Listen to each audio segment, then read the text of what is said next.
Imagine being born into a world where almost everything was designed for someone else.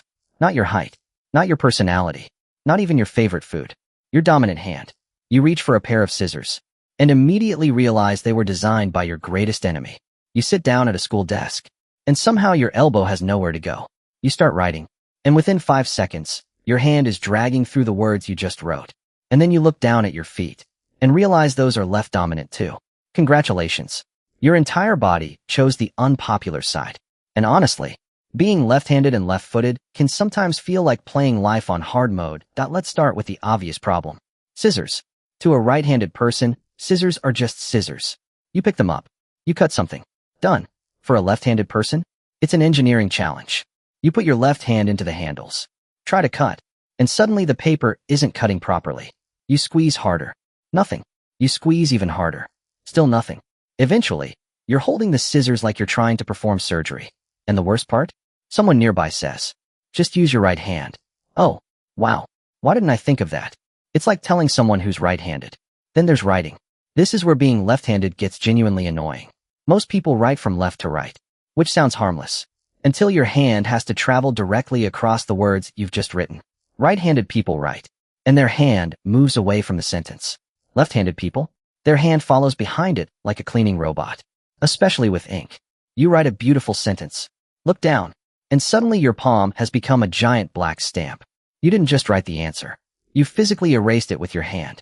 And if you're writing quickly, forget it. Have you tried being left-handed? You're basically erasing your own handwriting. Then there are desks. You know those school desks with the little attached writing surface? For most people, they're fine. For a left-handed person, they can feel like they've been designed specifically to cause suffering. Your arm is hanging off the side. Your body is twisted. Your notebook is at a strange angle. And somehow you're expected to write an entire page like this. Meanwhile, the right-handed student next to you is sitting comfortably, writing like they're signing a peace treaty. But it doesn't stop at school. Think about everyday objects. Can openers, measuring cups, computer mice, kitchen tools, certain power tools, musical instruments, even some cameras and controllers. A lot of things are built around the assumption that your right hand is the main character. And if you're left-handed, you constantly have to adapt. Not because you're doing anything wrong, but because you're part of a minority. Only around 1 in 10 people are left-handed. So from a design perspective, companies have historically built things for the majority, which means you spend your life discovering tiny inconveniences that right-handed people don't even notice. And that's probably the most annoying part. They don't even realize how easy they have it. But now, let's talk about your feet. Because being left-footed adds an entirely different layer. Imagine playing football. The coach says, "Use your right foot." You look down at your feet. Your left foot. Excuse me. You try the drill anyway. And suddenly you're performing a movement that feels like your brain has disconnected from your body. Your coach demonstrates something with their right foot. You have to mentally translate the entire movement. Right foot forward. Left foot back.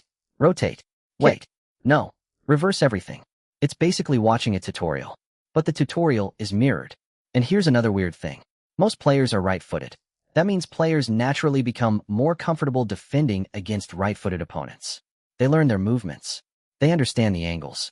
They know what direction a player is likely to go. Then suddenly, you show up. Left foot. Different angles. Different movements. Different habits. And now their brain has to recalculate. So the same thing that makes everyday life annoying can actually become an advantage in sports. Because being unusual can make you unpredictable. This happens in other sports too. In boxing, a left-handed fighter is often called a southpaw, and right-handed fighters may have less experience fighting against them. The same idea can apply in tennis, baseball, and other sports where the dominant side changes angles and movement. So being left-handed isn't always a disadvantage. Sometimes, being the weird one is exactly what makes you dangerous. But being both left-handed and left-footed creates another interesting situation. Your dominant hand and foot are on the same side. Your brain has developed strong coordination around that side. So imagine learning a skill where everyone around you naturally demonstrates it differently. You're constantly adapting. You're constantly translating. You're constantly thinking, okay, they did it with their right, so I have to do this with my left. And after a while, you probably get pretty good at adapting because you've been doing it your entire life. And that's actually one of the strangest things about being left-handed. You might not even notice how much you've adapted. Because it's normal to you. You've learned to use objects differently. You've learned how to position your paper. You've learned which tools feel comfortable. You've learned how to navigate a world built mostly around right-handed people. Meanwhile, a right-handed person can go their entire life without ever thinking about their dominant hand. You're constantly reminded of it. Every time you pick up scissors, every time you sit at a desk, every time someone hands you something and says, "Here, use this." Understand. Because while everyone else got the default settings, you've been playing the game with the rare build. And honestly, maybe that's not a disadvantage. Maybe that's the whole point.